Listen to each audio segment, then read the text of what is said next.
রাজ্যের বর্তমান মুখ্যমন্ত্রী মানিক সাহার নেতৃত্বে বিজেপি সরকারের 2 বছর পূর্ণ হতে চলেছে আগামী 8 মার্চ।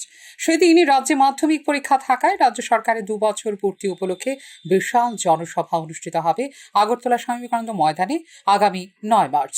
জনসভায় রাজ্যের 8 জেলার বিভিন্ন প্রান্ত থেকে প্রায় 60 থেকে 70 হাজার লোক উপস্থিত থাকবেন বলে জানিয়েছেন বিজেপি প্রদেশ নেতৃত্ব।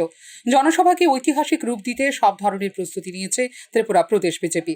2023 সালে 2 মার্চ নির্বাচিত হয়েছিল ভারতীয় জনতা পার্টির নেতৃত্বাধীন দ্বিতীয় রাজ্য সরকার। রবিবার ছিল 2 মার্চ। বিশেষ এই দিনটিতে ভারতীয় জনতা পার্টি কার্যকর্তা রাজ্যবাসীকে শুভেচ্ছা জানিয়েছেন মুখ্যমন্ত্রী ডাক্তার মানিক সাহা।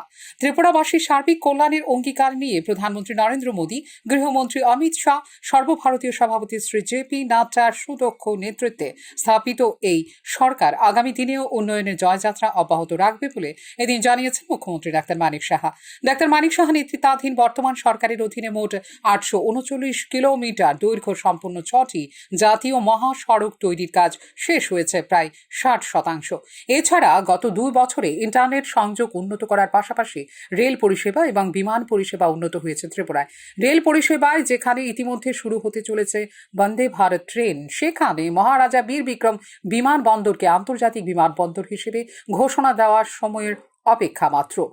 মুখ্যমন্ত্রী মানিক সাহার এই কার্যকালের সময়ে নিষিদ্ধ ঘোষিত এনএলএফটি এবং এটিটিএফ এর সঙ্গে শান্তি চুক্তি এবং তাদের আত্মসমর্পণের মাধ্যমে জঙ্গিমুক্ত অর্থনৈতিক প্রবৃদ্ধির জন্য সহায়ক একটি রাজ্য হিসেবে গড়ে তোলা হয়েছে ত্রিপুরাকে।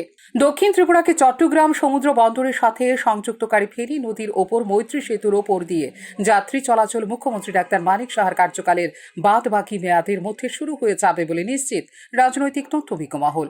মুখ্যমন্ত্রী ডাক্তার মানিক সাহার কার্যকালের গত 1 বছরে পরিকাঠামো উন্নয়ন খাতে মোট 7,000 কোটি টাকার ব্যয় ধার্য করেছে রাজ্য সরকার। তার কার্যকালেই রাজ্যে গড়ে উঠেছে ডেন্টাল কলেজ, স্বাস্থ্য পরিষেবায় গড়ে তোলা হয়েছে 9টি সুপার স্পেশালিটি বিভাগ। মহিলা ক্ষমতায়নের জন্য স্বসহায়ক দলের মাধ্যমে মোট 4,73,000 সদস্যের জন্য এখনও পর্যন্ত ফান্ড বরাদ্দ করা হয়েছে 741 কোটি টাকা। রাজ্যের বর্তমানে লাখপতি দিদির সংখ্যা 91,871। পরিসংখ্যানের হিসেবে মুখ্যমন্ত্রী ডক্টর মানিক সাহার গত 2 বছরে কার্যকালের মেয়াদে সরকারি চাকরির পরিসংখ্যান 6,321। দক্ষিণ পূর্ব এশিয়ার প্রবেশদ্বার হিসেবে ত্রিপুরাকে প্রতিষ্ঠিত করে রাজ্যের আর্থসামাজিক মান উন্নয়নের বিশেষ পরিকল্পনা রয়েছে মুখ্যমন্ত্রী ডাক্তার মানিক সাহার নেতৃত্বাধীন সরকারের। Bureau report, news now.